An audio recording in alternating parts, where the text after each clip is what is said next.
कर्नाटक के बेलगावी में जारी सरमाई अजलास के दौरान एमएलसी अब्दुल जब्बार ने एक अहम सवाल उठाते हुए नौजवान नस्ल को मुंशियात से बचाने के लिए महकमा पुलिस की जानिब से क्या इक़दाम उठाए गए हैं, ये सवाल पूछा गया। अब्दुल जब्बार साहब ने पूछा कि कर्नाटक के मुख्तलिफ अजला में मुंशियात का कारोबार ज़ोरों से चल रहा है। इस सिलसिले में वज़ारत दाखिला और महकमा पुलिस की जानिब से क्या इक़दाम उठाए जा रहे हैं, इस पर जवाब चाहिए। एमएलसी अब्दुल जब्बार के सवाल के बाद वज़ारत वज़ीर दाखिला डॉक्टर जी परमेश्वर ने बताया कि महकमा पुलिस रियासत को ड्रग फ्री बनाने के लिए कोशा है और इस सिलसिले में मुख्तलिफ इक़दाम उठाए गए हैं। मुसलसल पुलिस की तरफ से मुकदमे भी आयद किए जा रहे हैं और ड्रग्स के ताल्लुक़ से तहक़ीक़ात भी तेज़ी से की जा रही है। जहाँ कहीं भी मुंशियात का कारोबार उरूज पर है, वहाँ पर पुलिस सख्ती से इक़दाम उठा रही है। ब्यूरो रिपोर्ट, इनकलाब न्यूज़, बेलगावी। ಅಬ್ದುಲ್ ಜಬ್ಬಾರ್.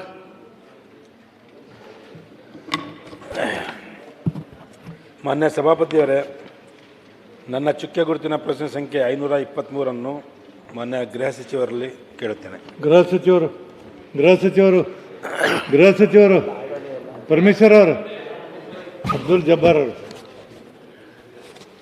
ಮಾನ್ಯ ಸಭಾಪತಿಗಳ ಉತ್ತರಗಳನ್ನು ಒದಗಿಸಲಾಗಿದೆ. 11ನೇ ಪ್ರಶ್ನೆ. ಮಾನ್ಯ ಅಧ್ಯಕ್ಷರೇ, ಈಗ ಸಾಹೇಬರು ಉತ್ತರ ಕೊಟ್ಟಿದ್ದಾರೆ. ಅಂಥ ದಕ್ಷ ಮಿನಿಸ್ಟ್ರು ಇರಬೇಕಾದ್ರೆ ವರ್ಷ ಕೇಸ್ಗಳು ಜಾಸ್ತಿ ಆಗ್ತದಾವೆ. 1974ನಲ್ಲಿ ದಾವಣಗೆರೆಯಲ್ಲಿ 173 ಮಾಡಿದರು ಕೇಸ್ಗಳು, ಈಗ 240 ಮಾಡಿದ್ದಾರೆ. ಅದೇ ಥರ ಬೆಂಗಳೂರಿನಲ್ಲಿ, ಮೈಸೂರಿನಲ್ಲಿ 43 ಇದ್ದಿದ್ದು 24ರಲ್ಲಿ ಈಗ ಮೈಸೂರು 421 ಕೇಸ್ಗಳು ಮಾಡಿದ್ದಾರೆ. ಬೆಂಗಳೂರು 520 ಇದ್ದಿದ್ದು 971 ಆಗಿದ್ದಾವೆ. ಅದಕ್ಕೆ ಇನ್ವೆಸ್ಟಿಗೇಷನ್ ಅಂತೂ ಚೆನ್ನಾಗಿ ನಡೀತಾ ಇದೆ, ಆದರೆ ಕಂಟ್ರೋಲಿಗೆ ಬರ್ತಾಯಿಲ್ಲ. ಅದಕ್ಕೆ ಮೊನ್ನೆ ರೀಸೆಂಟಾಗಿ ಸಾಹೇಬರಿಗೆ ಅದು ಗೊತ್ತಿರೋ ಪ್ರಕಾರ ಮೈಸೂರಲ್ಲಿ ಒಂದು ಫ್ಯಾಕ್ಟ್ರಿನೇ ಸಿಕ್ಕಿದೆ, ಮಾದಕ ವಸ್ತುಗಳು ಮಾಡೋವಂಥ ಒಂದು ಫ್ಯಾಕ್ಟ್ರಿನೇ. ಅದನ್ನು ಮಹಾರಾಷ್ಟ್ರ ಪೊಲೀಸ್ನವರು ಯಾವುದೋ ಇನ್ವೆಸ್ಟಿಗೇಷನ್ಗೆ ಬಂದಾಗ ಅದು ಸಿಕ್ಕಿದೆ ಅಂತ ಪೇಪರ್ನಲ್ಲಿ ಬಂದಿತ್ತು. ಅದಕ್ಕೆ ಇದು ಭಾಳ ಒಂದು ಕೆಟ್ಟ ಕ್ಯಾನ್ಸರ್ ನಮ್ಮ ಸಮಾಜದಲ್ಲಿ ಹರಡ್ತಾ ಇದೆ ಸಾಹೇಬ್ರೆ. ಒಳ್ಳೆ ಎಲ್ಲ ಕಡೆಯೂ ನಾನು ಮೊನ್ನೆ ನಮ್ಮ ದಾವಣಗೆರೆ ಜಿಲ್ಲೆಯಲ್ಲಿ ಶಾಲೆಗಳಿಗೆ ಹೋಗಿದ್ದೆ 2-3. ಈಗ ಅವರು ಅಲ್ಲಿ ರೋಡ್ನಲ್ಲಿಗೆ ಅಲ್ಲಿ ಕುದುರದ್ದು ಬಿಟ್ಟಿದ್ದಾರೆ. ಸಾಯಂಕಾಲ 5-6 ಗಂಟೆ ನಂತರ ಶಾಲೆಗಳು ಬಂದಾದ ಕೂಡಲೇ ಒಳಗೆ ಹಾರು ಹೋಗಿ ಅಲ್ಲಿ ರೂಮ್ಗಳಲ್ಲಿ ಬೀಗ ಬಿಚ್ಕೊಂಡು ಒಳಗೆ ಕುಂದಿರ್ತಾ ಇರ್ತಾರೆ.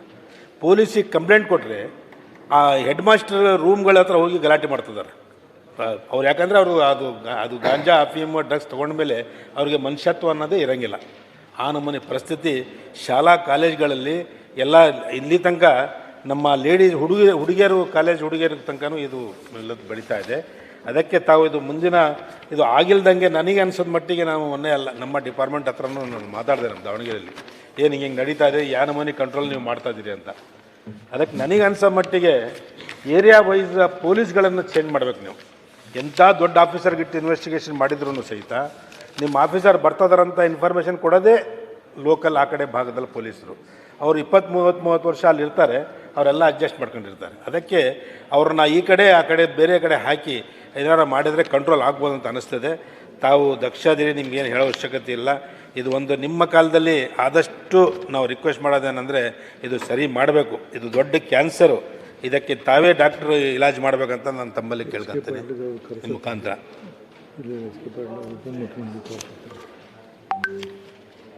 ಏನಪ್ಪ ಇದು? ಮಾನ್ಯ ಸಭಾಪತಿಗಳೇ, ಈ ಡ್ರಗ್ಸ್ ಬಗ್ಗೆ ನಮ್ಮ ಸರ್ಕಾರ ಬಂದ ಮೇಲೆ ಭಾಳ ಒಂದು ಕಠಿಣವಾದ ನಿರ್ಧಾರವನ್ನು ತಗೊಂಡಿದೆ. ಮಾನ್ಯ ಮುಖ್ಯಮಂತ್ರಿಗಳು ಸದನದಲ್ಲೇ ಹೇಳಿದರು, ನಾವು ಕರ್ನಾಟಕವನ್ನು ಈ ಡ್ರಗ್ಸ್ ಮುಕ್ತ ಮಾಡ್ತೇವೆ. ಒಂದು ಸ್ಟೇಟ್ಮೆಂಟ್ ಮಾಡಿದ್ರು. ಅವರ ಒಂದು ಸ್ಟೇಟ್ಮೆಂಟ್ನಿಂದ ಇಡೀ ರಾಜ್ಯದಲ್ಲಿ, ಇಡೀ ಇಲಾಖೆ ಎಷ್ಟರ ಮಟ್ಟಿಗೆ ಕಾರ್ಯಗತವಾಗಿದೆ ಅನ್ನೋದನ್ನು ಹೇಳಬೇಕು ಅಂತಂದರೆ, ಸಾವಿರಾರು kg ಡ್ರಗ್ಸನ್ನು ಹಿಡಿದಿದ್ದೆವು ಕಳೆದ 2.5-3 ವರ್ಷದಲ್ಲಿ. ಯಾವತ್ತೂ ಕೂಡ ಇಷ್ಟೊಂದು ಡ್ರಗ್ಸನ್ನು ಕರ್ನಾಟಕದಲ್ಲಿ ಯಾವತ್ತೂ ಸೀಸ್ ಮಾಡಿರಲಿಲ್ಲ. ಅಷ್ಟರ ಮಟ್ಟಿಗೆ ನಾವು ಒಂದು ವಾರನ್ನೇ ಡಿಕ್ಲೇರ್ ಮಾಡಿದ್ದಾರೆ. ಪ್ರತಿನಿತ್ಯ ಬೆಂಗಳೂರಿನಲ್ಲಿ ಪ್ರತಿನಿತ್ಯ ಒಂದಲ್ಲ ಒಂದು ರೀತಿಯಲ್ಲಿ ಒಂದು ಕಡೆ ಫಾರಿನ್ನಿಂದ ಬರುತ್ತೆ, ಒಂದು ಕಡೆ ಪಾರ್ಸೆಲ್ ಬರುತ್ತೆ, ಒಂದು ಕಡೆ ಬೇರೆ ರಾಜ್ಯದಿಂದ ಬರುತ್ತೆ, ಒಂದು ಕಡೆ ಇಲ್ಲೇ ಸಿಂಥಸೈಸ್ ಮಾಡ್ತಾರೆ. ಇಷ್ಟೆಲ್ಲ ಮಾಡ್ತಾ ಇದ್ದರೂ ಕೂಡ ಇನ್ನೂ ನಡೀತಾ ಇದೆ, ನಾನು ಅದನ್ನು ಒಪ್ಕೊಳ್ತೇನೆ. ಆದರೆ ಇದನ್ನು ನಾವು ಇಷ್ಟಕ್ಕೆ ಬಿಡೋದಿಲ್ಲ. ಎಲ್ಲಿಯವರೆಗೆ ಕರ್ನಾಟಕವನ್ನು ಡ್ರಗ್ಸ್ ಮುಕ್ತ ಮಾಡ್ತೀವೋ ಅಲ್ಲಿವರೆಗೂ ನಾವು ಈ ವಾರನ್ನು ನಡೆಸ್ತೀವಿ.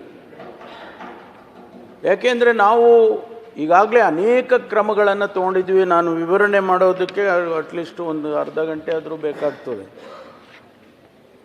ಶಾಲಾ ಕಾಲೇಜುಗಳಲ್ಲಿ ಏನು ಈ ಹಾವಳಿ ಇದೆ, ಇದನ್ನು ನಾವು ನಿಲ್ಲಿಸಬೇಕು ಅಂಥೇಳಿ ಭಾಳ ಪ್ರಯತ್ನ ಮಾಡ್ತಾ ಇದ್ದೇವೆ.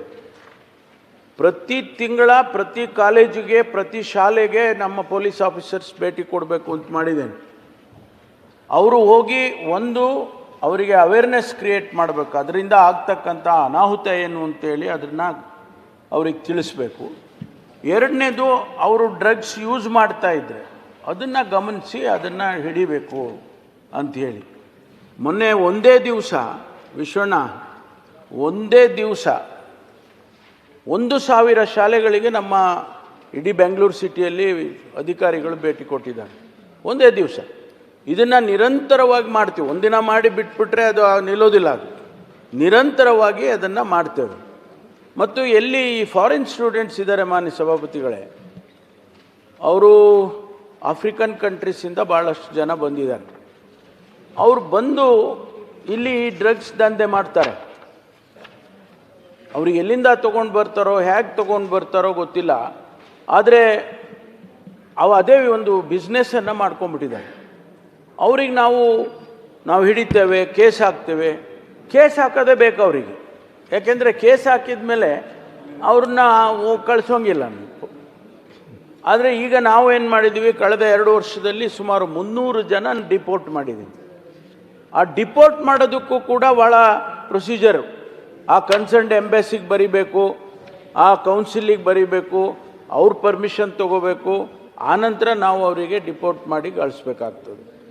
ಇಷ್ಟಾದರೂ ಕೂಡ ನಾವು ಭಾಳ ಪ್ರತಿನಿತ್ಯ ಅವ್ರು ಎಲ್ಲೆಲ್ಲಿದ್ದಾರೆ, ಅವರು ಮನೆ ಬಾಡಿಗೆ ಕೊಟ್ಟಿದ್ದರೆ ಆ ಮನೆ ಬಾಡಿಗೆ ಅವನನ್ನು ಹಿಡ್ಕೊಂಡಿದ್ದೀವಿ.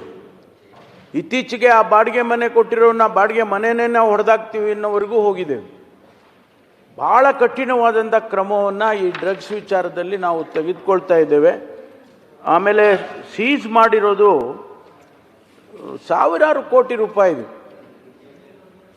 ಸಣ್ಣ ಪುಟ್ಟದ್ದಾದರೆ ಏನೋ ಪರವಾಗಿಲ್ಲ, ಸಾವಿರಾರು ಕೋಟಿ. ಇಲ್ಲಿ ದಾಬಸ್ಪೇಟೆ ಹತ್ರ ಒಂದು ಇನ್ಸಿನ್ರೇಟರ್ ಇದೆ, ನಾನೇ ಖುದ್ದಾಗಿ ಹೋಗಿ ಸುಟ್ಟು ಸಾಕಿದ್ದೀನಿ. ಕಳೆದ ವರ್ಷ ಸುಮಾರು 150-200 ಕೋಟಿ ರೂಪಾಯಿದು ಡ್ರಗ್ಸನ್ನು ನಾವು ಸುಟ್ಟಾಕಿದ್ವಿ. ಫಿಕ್ಸ್ ಮಾಡೋಕ್ಕಾಗಲ್ಲ. ಇಷ್ಟು ದಿವಸದಲ್ಲೇ ಹಿಡಿದು ಬಿಡಬೇಕು.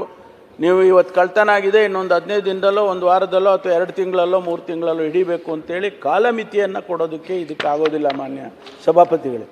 ಆದ್ದರಿಂದ ಈ ಸಂಖ್ಯೆಗಳು ಹೆಚ್ಚಾಗಿದೆ ವಿನ ಬೇರೆ ಏನೂ ಕಾರಣ ಇಲ್ಲ. ಆಮೇಲೆ ತಾವು ಭಾಳ ಒಂದು ವೈಡರ್ ಪ್ರಶ್ನೆಗಳನ್ನು ತಾವು ಕೇಳಿದ್ರಿ.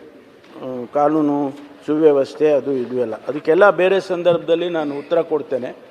ಕಾನೂನು ಸುವ್ಯವಸ್ಥೆ ಕರ್ನಾಟಕದಲ್ಲಿ ಎಫೆಕ್ಟಿವ್ ಆಗಿರೋ ಅಷ್ಟು ಬೇರೆ ಯಾವ ರಾಜ್ಯದಲ್ಲೂ ಕೂಡ ಇರಲಿಕ್ಕೆ ಸಾಧ್ಯ ಇಲ್ಲ.